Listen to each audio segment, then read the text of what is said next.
দীঘার জগন্নাথ মন্দিরের প্রাণ প্রতিষ্ঠা চলছে। সাথে সাথে বিভিন্ন এলাকা সহ হুগলি জেলার তারকেশ্বর বাসস্ট্যান্ডে তারকেশ্বর পৌরসভার উদ্যোগে বিশেষ ব্যবস্থা গ্রহণ করা হয়েছে। দীঘার মূল অনুষ্ঠান সরাসরি জায়ান্ট স্ক্রিনের মাধ্যমে দেখানোর পাশাপাশি সাধারণ মানুষকে মিষ্টান্ন হিসেবে গজা তুলে দিলেন তারকেশ্বর পৌরসভার পৌরপ্রধান উত্তম কুণ্ডু।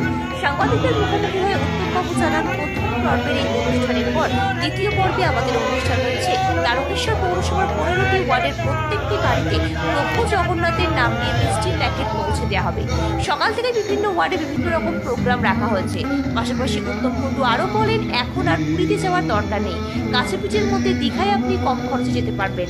এ বিষয়ে তারকেশ্বর পৌরসভার পৌরপ্রধান তারকেশ্বর পৌরসভার এক্সিকিউটিভ অফিসার কি বলেন আমরা বিস্তারিত শুনব।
একটা সুন্দর উদ্যোগ। এই উদ্যোগে একটা সর্বধর্ম সমন্বয়ের জন্যই এটা করেছেন এবং এটা আগে তো লোকে দীঘাতে এমনি যেতই বেড়াতে, সমুদ্র একটা আলাদা ইয়ে ছিল দর্শন। এইবারে তার সাথে ভ্রমণার্থীদের সাথে একটা দর্শনার্থীর ব্যবস্থা করেছেন। খুব সুন্দর একটি মন্দির তৈরি হয়েছে। লোকে এখন আর পুরীতে না গেলেও এখানে দীঘাতে এসেও তারা দর্শন করতে পারে এবং আমাদের তারকেশ্বরবাসীরা প্রত্যেকে খুব সুন্দরভাবে এখানে রেসপন্স করেছেন। প্রত্যেকে এসেছেন, চাক্ষুষ করেছেন, দর্শন করেছেন, উদ্ঘাটন দর্শন করেছেন। তার আগের দিন যেটা যোগ্য হয়েছিল সেটাও খুব সুন্দরভাবে দর্শন করেছেন। মুখ্যমন্ত্রী, আমাদের মাননীয় মুখ্যমন্ত্রী মমতা ব্যানার্জি মহাশয়ের উদ্যোগে এই যে সুন্দর এই মন্দিরটা হয়েছে, এটা সবাই মিলে আমরা এখানে আপনার নাম দেখি। আমার নাম, আমি এখানকার executive officer Tarakeswar municipality Arunangshu. Thank you. দেখুন, আজকে সারা ভারতবর্ষের ভিতর আমরা যে আজকে আমাদের মাননীয় মুখ্যমন্ত্রী যে দীঘায় পুরীর মন্দির করেছে, জগন্নাথ মন্দির, সেখানে একটা দর্শনীয় স্থান হয়ে গেল।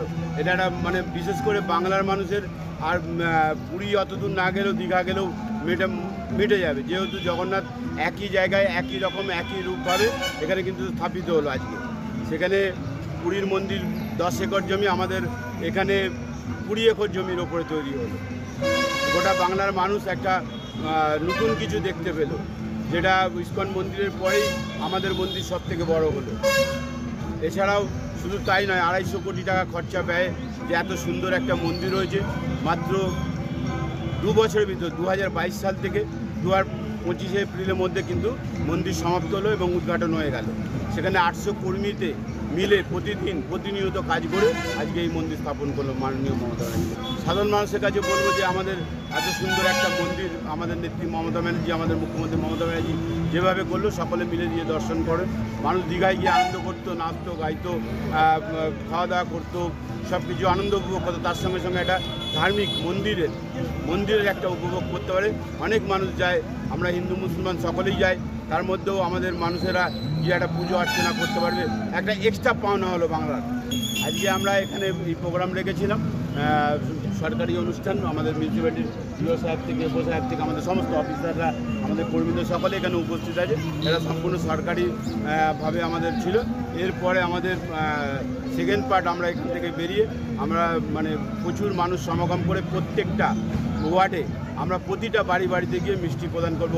বাজনা, শহীদ, হরতাল, কীর্তন সহ প্রত্যেকটা ওয়ার্ডে গিয়ে আমরা প্রত্যেকটা বাড়িতে গিয়ে আমরা মিষ্টি বিতরণ। হ্যাঁ, জগন্নাথ ঠাকুরের মূর্তি স্থাপন করেছি আমরা বিভিন্ন ওয়ার্ডে, সব জায়গায় মূর্তি নিয়ে বসেছি। ফটো পুজো করেছি, আর্চা করেছি।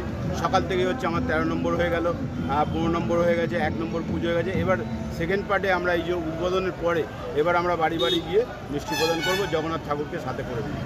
জয় জগন্নাথ।